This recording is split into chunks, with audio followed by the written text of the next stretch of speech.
The 2001 release of The Fast and the Furious 1 was the exact moment that introduced street racing culture to the entire world. The movie became a world-class legend, bringing together unforgettable characters like Dominic Toretto, Brian O'Connor, and Mia Toretto. This world-famous car from Dominic Toretto's muscle car culture isn't just any regular vehicle. Weighing around 1.5 tons and stretching about 5 meters long, calling it a monster is exactly right. This monster, the Dodge Charger RT, was originally built back in 1970. Even though this monster was built in 1970, most people around the world know it because of the Fast and Furious movie. In the film, it is during the final quarter-mile race that we finally get to see this car in action. It is not just a monster machine. As the movie highlights, this car represents the pride of the Toretto family. The Toretto family chose this Dodge Charger RT model as the ultimate symbol of American muscle car culture. Honestly, it is a rare, unique, and legendary model in the real-world American muscle car scene. When you look at the performance of this car, there is absolutely no doubt that it was a monster of the 1970s. Considering the technology available back then, its performance is incredible. The heart of this monster is powered by a 7-liter V8 Hemi engine, packing a massive 425 horsepower. It is a manual transmission, rear-wheel drive car. There is no traction control here, just the engine and the driver. If we talk about its speed, it was easily one of the top speed cars of its time.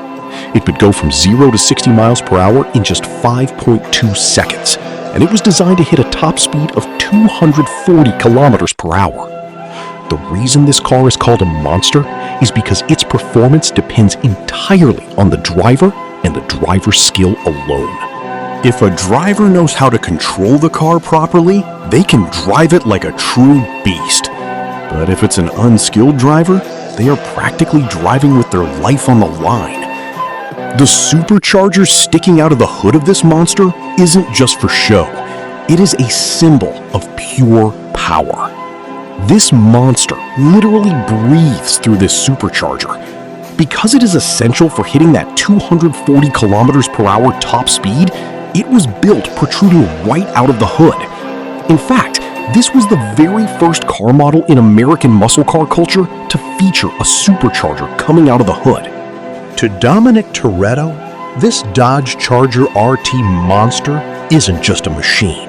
It is a family memory, a family symbol, and a true legacy.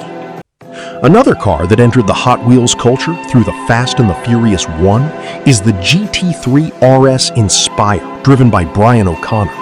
Now that one is a track-focused car with a manual transmission pushing out 520 horsepower. The classic muscle car represented by Dominic Toretto in the movie goes head-to-head with this modern GT3 RS.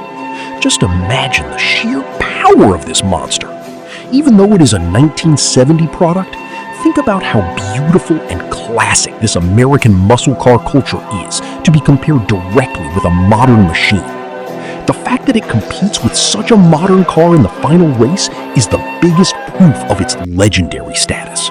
Imagine how much pride and value it brings to a collector to have a Hot Wheels model of a monster like this in their collection.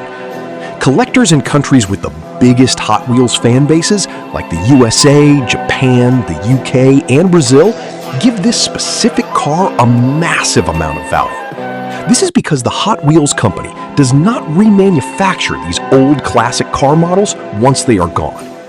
Do you have a Hot Wheels car in your collection? Or are you looking to join this amazing Hot Wheels culture as a beginner? To discover more fascinating stories about Hot Wheels, make sure to follow us.